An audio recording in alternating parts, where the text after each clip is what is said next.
Nous ne cesserons de remercier le serviteur de Dieu, le pasteur David, notre papa ici. Nous sommes dans son ministère. Comme nous disons toujours, nous sommes là pour soutenir sa main dans le combat. Gloire à Dieu. Donc que le Seigneur le bénisse dans toute sa splendeur et que le Seigneur bénisse l'effort de tout un chacun ici, les anciens, les diacres, les administrateurs, les pasteurs associés. Que la grâce, la toute-puissance de Dieu soit avec chacun de nous. Amen. Gloire à Dieu. Le titre que je vais donner ce soir, c'est « Soyons les chrétiens accomplis ». Soyons des chrétiens accomplis. Amen. Soyons des chrétiens accomplis. Amen. Nous avons lu dans Luc 6, il dit tout bon disciple sera exactement comme son maître. Tout disciple accompli sera comme son maître. Amen. Il sera identifié à son maître. Qu'il parle, tout ce qu'il va dire, ils vont pouvoir l'identifier exactement à son maître. Parce qu'il est accompli. L'homme, le maître, a dû faire une œuvre sur lui. Et cette œuvre est visible. Ainsi, on peut l'identifier facilement. Gloire à Dieu. Et je veux venir un peu sur le mot accompli. Accompli, bon, j'ai rien dans le dictionnaire. Je n'ai pas trop été satisfait de toutes les définitions. Ils ont donné juste des synonymes, achever, finir et tout ça. Mais accompli, pour moi, c'est beaucoup plus profond que cela. Parce que lorsqu'on parle de quelque chose qui est accompli, cela insinue qu'il y a eu un objectif prédéfini. Il y a eu un objectif prédéfini, il y a eu une ligne qui a été tracée qu'on doit vous présenter. Et donc, je peux finir un travail sans pourtant bien le finir. Et donc, si je fais un travail qui a des corrections à faire là-dessus, ce n'est pas accompli. Amen. Cela veut dire que on doit faire des corrections et c'est quand le travail sera exactement selon les normes décrites, selon les normes précisées, que je dirais que j'ai accompli mon travail. Donc, dans l'accomplissement, il y a une précision. Il y a un objectif, il y a un but. Amen. Donc, quand je parle d'accomplir quelque chose, une œuvre qui est accomplie, cela veut dire qu'il y a eu un objectif prédéfini. Il y a eu, comment on dit ça, un plan détaillé que je dois suivre. Et si un seul élément de ce plan n'y est pas, cela veut dire que je n'ai pas encore accompli l'œuvre. Je peux aller jusqu'au bout, mais cela n'est pas accompli puisqu'il y a des corrections à faire là-dedans. Amen. Donc l'accomplissement, c'est finir, mais bien finir selon les normes. Bien finir selon l'objectif fixé. Amen. Et nous savons que la Bible nous présente 3 âges différents. Il y a eu, dans un premier temps, l'âge de la conscience. Ensuite a suivi l'âge de la loi. Et puis, il y a eu maintenant, nous sommes sous l'âge de la grâce. Amen. Maintenant, l'âge de la conscience. Ça part depuis Adam, depuis le péché, Adam, jusqu'à Moïse. Amen. Et donc, après Moïse, à partir de Moïse, Dieu a établi la loi. Donc, ce qui était dans la conscience, Dieu a matérialisé comme l'être. Et donc, ce qui était dans la conscience n'était pas parfait. Il y avait beaucoup d'erreurs là-dedans. Et nous voyons que sous l'âge de la conscience, Abraham a marié sa propre sœur. Sarah était la sœur d'Abraham. Amen. Et donc, il y a beaucoup de choses, quand on lit, parfois on ne comprend pas. Mais la Bible dit, là où il n'y a pas de loi, il n'y a pas de transgression non plus. Par conséquent, Abraham n'a pas péché en mariant Sarah, sa sœur. Amen.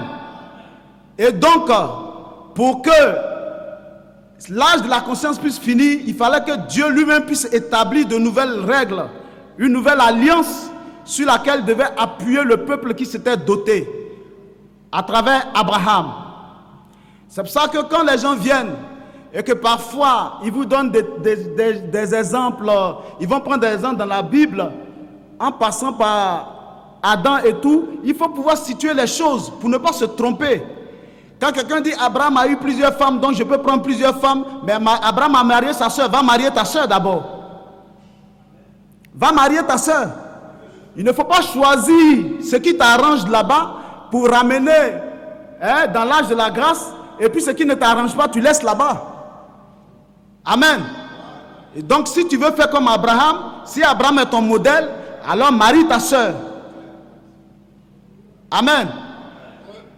Donc, lorsque cet âge de la conscience s'est accompli dans la loi a englobé tout cet âge-là de la conscience et la loi s'est établie.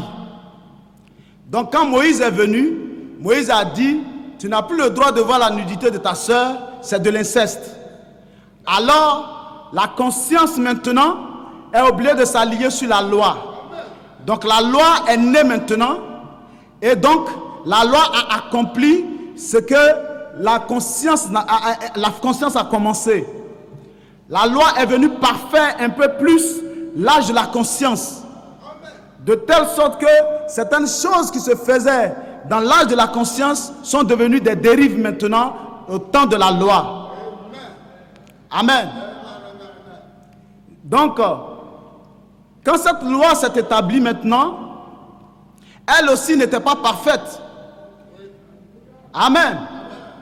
Elle n'était pas parfaite. La loi aussi avait des choses, il y avait des choses à corriger.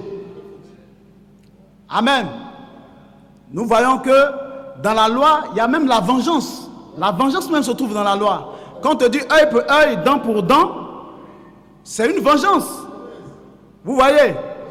Mais quand Christ est venu, il dit on te tape sur la joue droite, donne la gauche. Amen. Et il dit maintenant que toute rétribution maintenant vient du Seigneur. Donc que tu fais bien, que tu fasses mal, c'est Dieu qui récompense maintenant. Amen. Gloire à Dieu. Donc la loi n'était pas parfaite. Pourquoi? Parce que la loi était une loi écrite. Elle était une loi qui donnait de l'échade à la chair. Elle était une loi qui pesait sur l'homme. Amen. Parce qu'elle n'était pas facile à suivre. Et nous voyons que sous la loi, la Bible dit que la lettre tue. Et la loi a versé beaucoup de sang. La loi a versé le sang des animaux. La loi a versé même le sang des hommes. Parce que celui qui commettait adultère, on le lapidait devant tous et il mourait. Ça, c'était la loi. Et donc la loi a essayé de corriger un peu l'âge de la conscience, mais ce sang des animaux qui versait n'était pas assez suffisant pour fermer le courroux de Dieu, pour enlever le courroux de Dieu sur l'homme qui s'était éloigné de lui. Car, comme je le disais tantôt, quand on parle d'accomplissement, il y a un but. Et donc tout ce que Dieu a commencé depuis le commencement, il y avait un but à atteindre. C'est parce que l'homme au commencement s'était éloigné de lui. L'homme s'était séparé de Dieu en commettant le péché. Amen. Donc par sa nature d'homme par laquelle il pouvait voir Dieu, il a pris une nature charnelle qui ne pouvait plus voir Dieu. Donc le plan de Dieu, le plan divin de Dieu était dans un premier temps d'établir une ligne, un plan de rédemption pour amener tout homme à le revoir plus tard. C'est ça le but. Quand nous venons à l'église, il y a ce but qui ne doit pas nous manquer, le ciel. Amen. Et la loi n'était pas parfaite. Ce qui fait que tous ceux qui mouraient sous la loi allaient dans le séjour des morts. Ils s'éloignaient encore même plus de Dieu, puisque le séjour des morts se trouve sous la terre. Amen. Et donc la loi n'a pas pu rapprocher l'homme de Dieu. Que ce soit Moïse, que ce soit tous les prophètes qui sont venus, tous descendaient dans le séjour des morts. Donc on ne pourra pas dire donc que la loi était parfaite. La loi n'a pas éloigné le courroux de Dieu, la colère de Dieu. Gloire à Dieu. La loi donc n'était pas parfaite. Gloire à Dieu. Et puisque cette loi n'était pas parfaite, elle a envoyé plusieurs personnes dans le séjour des morts.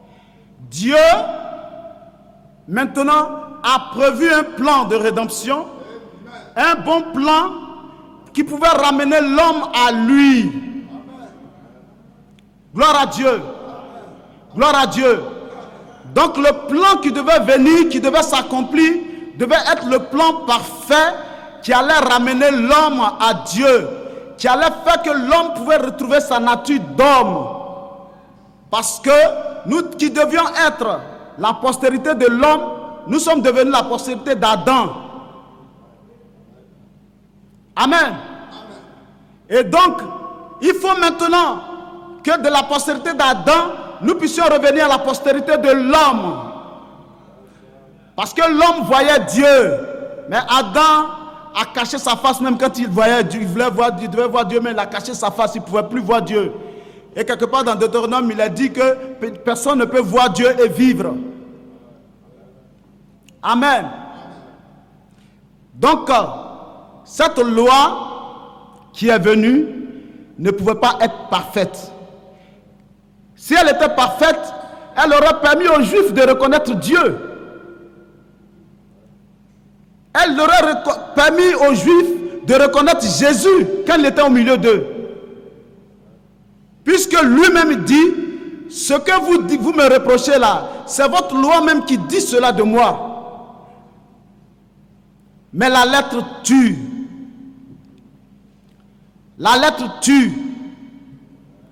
La loi donc a tué. La loi a promu la mort.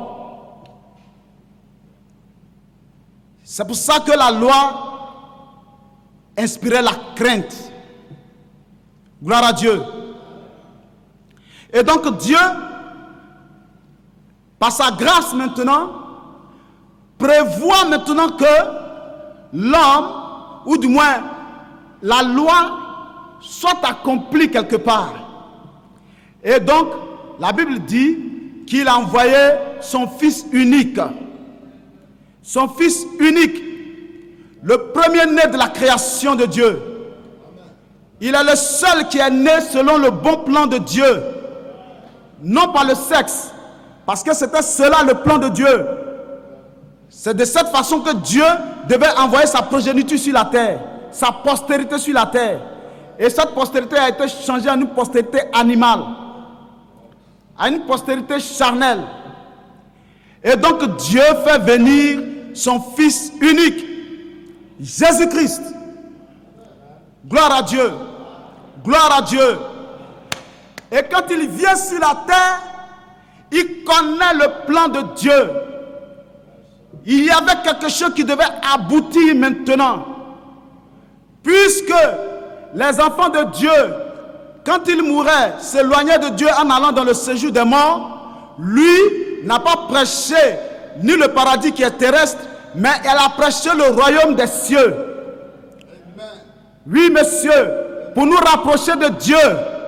Et quand il est arrivé, il a prêché le royaume des cieux. Le royaume des cieux est comme, le royaume des cieux est comme, le royaume des cieux est comme, le royaume des cieux est comme. C'est ce qu'il a prêché. Il n'a pas prêché l'enfer, il a prêché le royaume. Il y avait un but. Alléluia. Et tout ce qui était loi maintenant, les animaux qui mouraient, et toutes ces lois, les prophètes, alléluia, Frère, tu peux me ramener le livre de Luc. Les animaux qui mouraient, tout s'était accompli en lui. C'était la vie qui devait venir mener pour prendre nos iniquités, pour prendre nos péchés, pour qu'il n'y ait plus mort d'animaux ni d'hommes. Mais Dieu a tant aimé le monde qu'il a donné son Fils unique afin que quiconque croit en lui ne périsse point, mais qu'il ait la vie éternelle. Qu'il ait la vie éternelle.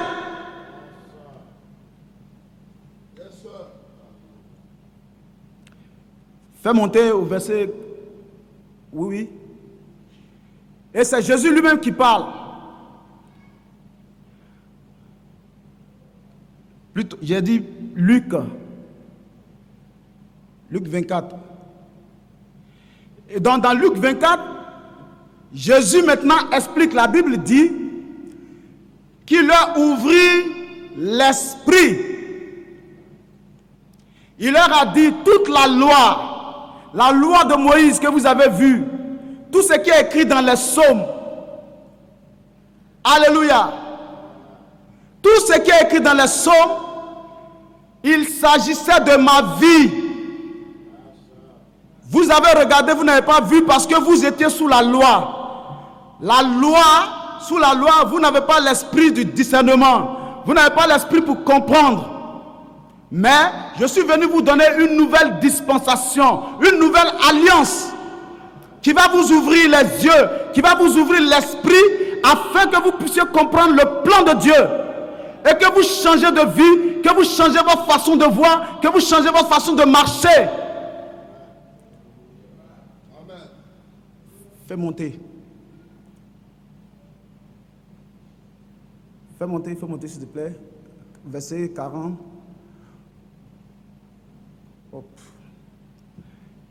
Et donc, comme je le disais, faut faire, c'est le test que je veux, mon test que je veux. Je suis de 41 à 47, donc tu viens.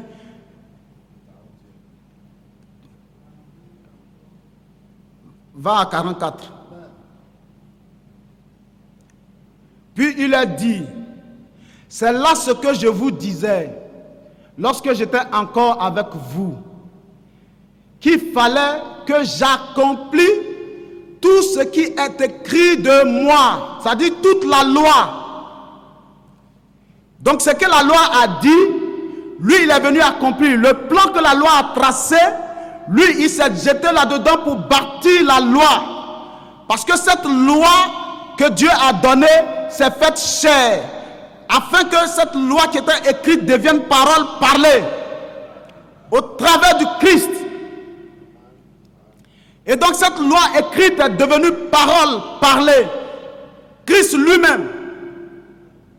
Et cette chair qui était la parole, à l'intérieur était l'esprit de la parole. Et la Bible dit, il réconciliait le monde avec lui-même. L'auteur de la parole était en Jésus, réconciliant le monde avec lui-même. Tout ce qui est écrit de moi dans la loi de Moïse, dans les prophètes et dans les psaumes. Amen. Tout est accompli en Jésus-Christ. Jésus-Christ était l'accomplissement de la loi. Il était l'accomplissement de la loi. Il était l'accomplissement du plan divin. Ce que Dieu a dessiné pour ramener l'homme à lui, il était l'accomplissement, l'aboutissement. Pourquoi était-il l'accomplissement? Parce que désormais, c'est en lui seul que nous pouvons voir Dieu. Philippe vient à lui, il dit, montre-nous le Père, et qu'on n'en parle plus. Il dit, comment peux-tu dire, Philippe, montre-nous le Père? Ça fait déjà tant d'années que je suis avec vous, et tu ne me connais pas, tu ne me connais pas. Tu ne me connais pas. D'autant diront, c'est osé. Oui, c'est l'esprit à l'intérieur qui parle. Tu ne me connais pas. Pourquoi? Parce qu'il était en train d'accomplir le plan divin de Dieu. Alléluia. Il a pris sur lui tous les sacrifices qui devaient être faits. Il a regroupé cela en se donnant lui-même à la mort. Parce que s'il ne mourait pas, il ne pouvait pas descendre dans le séjour des morts pour sauver ceux qui étaient confinés. Amen. Il fallait qu'il meure maintenant. Afin, puisque tout était accompli. Sur la croix, c'est ce qu'il a dit. Tout est accompli. La loi de Moïse, tout est accompli. D'où vient que on va chercher des choses dans la loi. Frère, donne-moi Galates 5, versets 4 à 6, rapidement. D'où vient qu'on va chercher dans la loi? David avait 10 000 femmes. Salomon avait 100 000 femmes. C'est ton problème? David et Salomon sont accomplis en Jésus-Christ. Oui, monsieur. Et l'apôtre Paul dit, si cette alliance avait été meilleure, il n'aurait pas été question d'une nouvelle alliance. Mais cette nouvelle alliance est plus excellente. Oui, monsieur. Galates, chapitre 5, verset 4, dit, vous êtes séparés de Christ, vous tous qui cherchez la justification dans la loi. Vous êtes séparés de Christ, vous tous qui cherchez la justification dans la loi. Vous êtes déchus de la grâce. Vous qui cherchez à vous justifier dans la loi, vous êtes déchus de la grâce.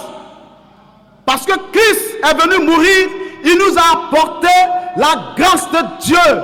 Cette grâce qui désormais pouvait, le sang ultime, le sang le plus pur, qui pouvait fermer les yeux de Dieu, de ceux qui ne voient plus nos péchés, de ceux qui ne voient plus nos iniquités, de sorte que Dieu puisse retrouver ses enfants. Alléluia. Alléluia. Gloire à Dieu. Et si vous voulez faire votre polygamie, arrêtez de parler de Salomon.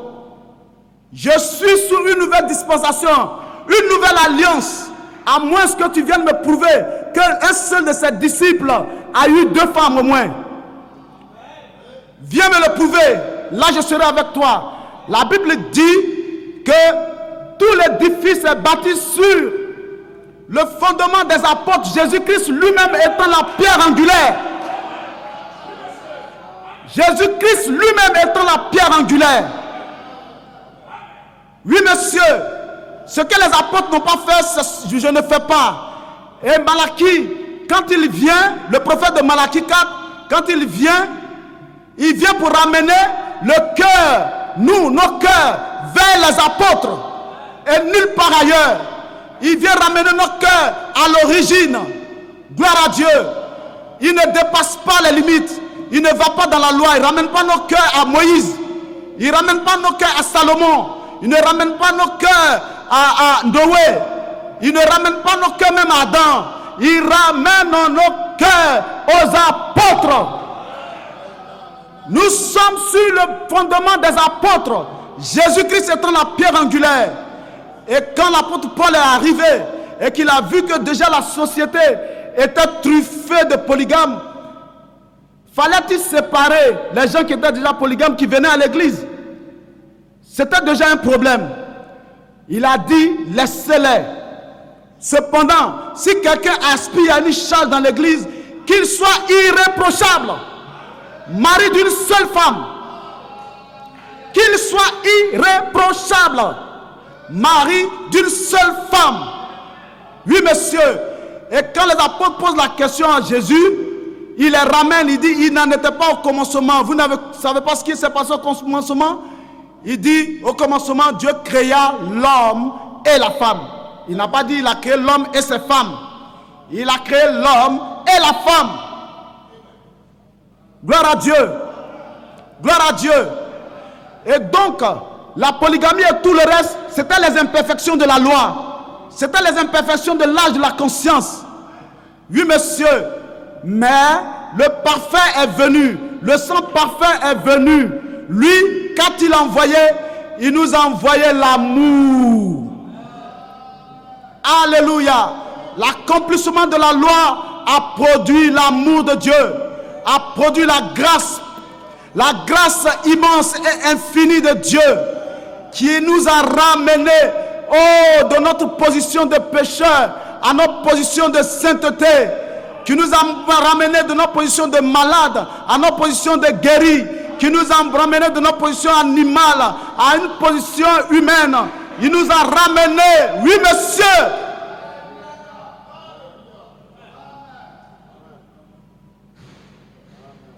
Oui monsieur. La loi s'est accomplie.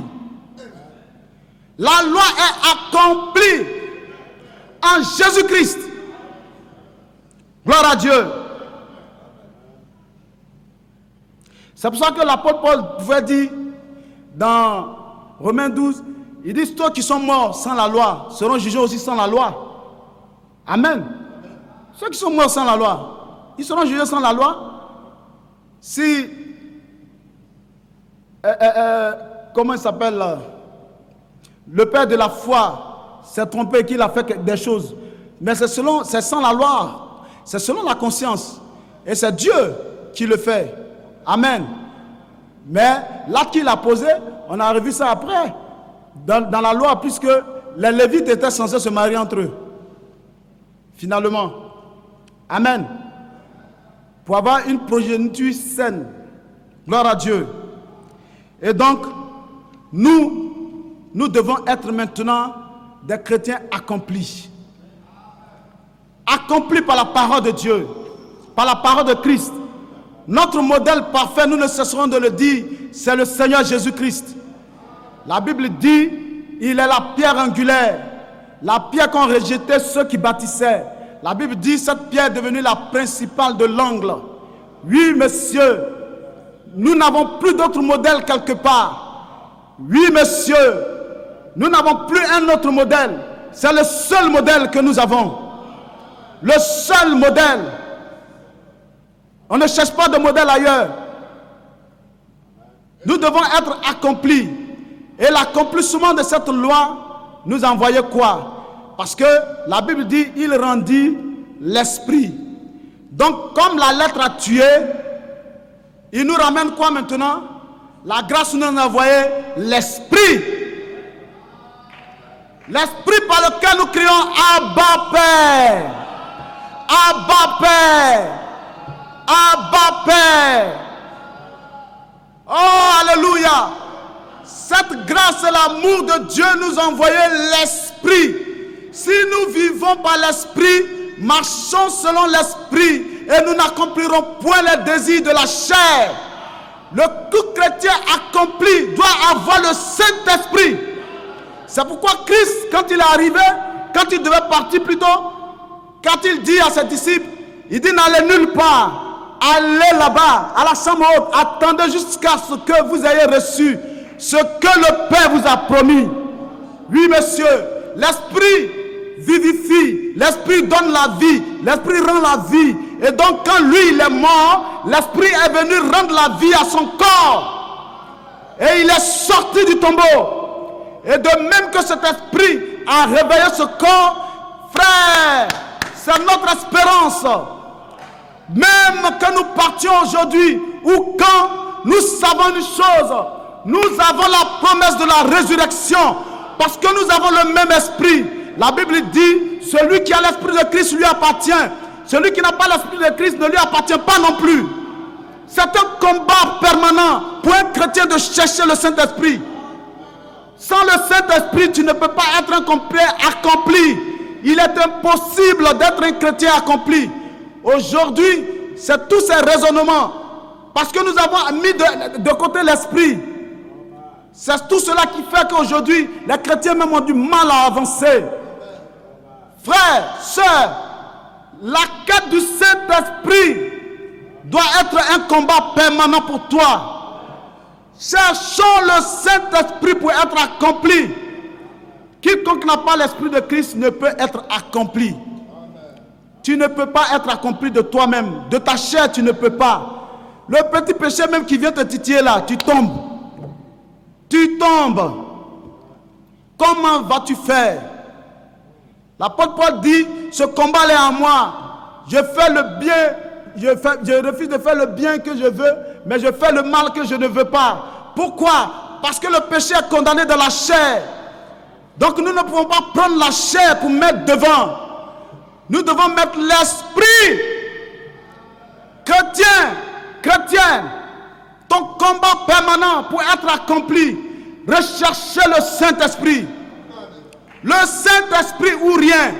S'il faut jeûner, s'il faut ne pas manger, s'il faut faire des prières kilométriques, vas-y, mais cherche le Saint-Esprit. C'est un droit pour toi. Oui, monsieur, c'est cela. C'est un droit pour toi. L'accomplissement de la loi a fait rejaillir l'amour de Christ. Et cet amour a permis que la chair, le corps meure et que l'esprit sorte. Désormais, que cet esprit soit accessible à tous. C'est cela que Joël avait dit dans Joël 2. Vos fils, vos filles prophétiseront. Il faudra que nous ayons l'Esprit de Dieu, frères et sœurs. Il faudra que nous soyons des chrétiens accomplis. Jusqu'à ce que nous revoyions. Que le Seigneur vous bénisse.